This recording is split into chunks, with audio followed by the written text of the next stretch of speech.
How powerful are nuclear weapons? Temperatures are a good way to judge the power of an object or event. The surface of our sun is 10,000 degrees Fahrenheit. The plasma filaments seen here in this video can be millions of degrees.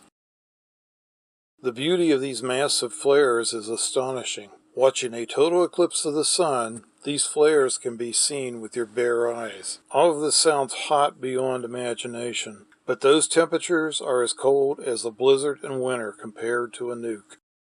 The center of the sun is 27 million degrees Fahrenheit. In fact, the biggest and hottest of stars are only 200 million degrees in the center. We are constantly told that nukes use fusion like the sun does.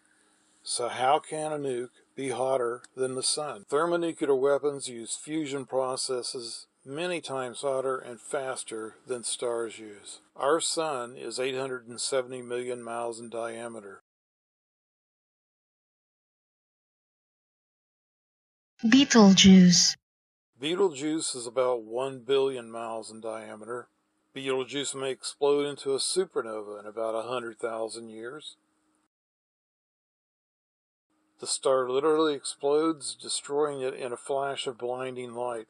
A fireball is created along with shock waves traveling at incredible speeds, releasing radiation that a nuclear explosion also produces. The difference in size is impossible to put into words. 12 inches or more in diameter, not billions of miles. Reaching temperatures that are beyond human understanding, billions of degrees Fahrenheit. Current scientific theory indicates supernovae create all the heavy elements like gold and uranium. The very first thermonuclear detonation created 2 new super heavy elements never seen before. Named after 2 famous physicists, Albert Einstein and Enrico Fermi. Both filled previously empty places in the periodic table of elements, an act of creation in the middle of catastrophic destruction. Since we are looking at thermonuclear detonations in space, you'll not see any classic mushroom clouds like this one. First there is a flash of intense light, followed by a fireball, then a beautiful display of superhot material. Detonation was at 248 miles where the International Space Station now orbits.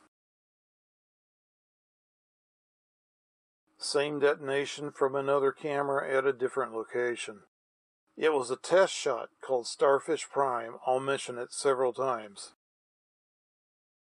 The Crab Nebula is a supernova remnant from all the material ejected when the original star exploded.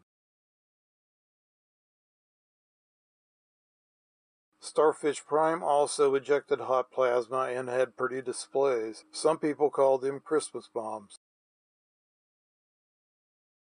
Expanding at 5 million miles per hour, they didn't last very long. Test shot Teak, August 1st, 1958. 48 miles altitude. Initially, the Teak fireball was about 1 foot in diameter. Its expansion was tracked on radar. After 100th of a second, the Teak fireball was 10 miles in diameter. Teak's fireball expands to 40 miles in diameter after only 1 second. I've compared the heat, radiation, and pressure of thermonuclear detonations to supernova. Everyone, including myself, can't really wrap their heads around these ultimate weapons. Thinking of them as miniature supernova may help. These are the 10 chapters in this video series.